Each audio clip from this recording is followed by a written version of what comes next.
ഒരു സഖാവെന്ന നിലയ്ക്ക് ബഹുമാനപ്പെട്ട മുഖ്യമന്ത്രിയെ കാര്യങ്ങൾ ധരിപ്പിച്ചു.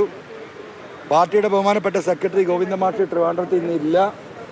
ബഹുമാനപ്പെട്ട സഖാവിനെ കൂടെ കണ്ട് ഈ പറഞ്ഞ കാര്യങ്ങളും അതിൻ്റെ വിശദീകരണങ്ങളും ബഹുമാനപ്പെട്ട മുഖ്യമന്ത്രിക്ക് നൽകിയ പരാതിയുടെ കോപ്പിയും സഖാവ് ഗോവിന്ദ മാഷക്ക് നൽകുന്നതോടുകൂടി ഒരു സഖാവെന്ന നിലയ്ക്കുള്ള എൻ്റെ ഉത്തരവാദിത്തം അവസാനിക്കുകയാണ്.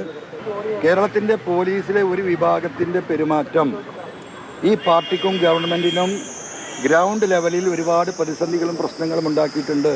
ഈ പോലീസിലുള്ള പുഴുക്കുത്തുകൾ, അഴിമതി, അതും ഞാൻ ചൂണ്ടിക്കാണിച്ചിട്ടുണ്ട്. ഈ കാര്യത്തിലൊക്കെ തീരുമാനമെടുക്കേണ്ടത് ബഹുമാനപ്പെട്ട മുഖ്യമന്ത്രി പാർട്ടിയുമാണ്. ഇനി അതുമായി ബന്ധപ്പെട്ട വിഷയങ്ങളിൽ, ഇൻവെസ്റ്റിഗേഷനുമായി ബന്ധപ്പെട്ട വിഷയങ്ങളിൽ ഈ അന്വേഷണ ഏജൻസിയുമായി സഹകരിക്കുക. MR അജിത് കുമാറിനെ മാറ്റി നിർത്തണം എന്ന് പറയുന്ന ആളല്ല ഞാൻ.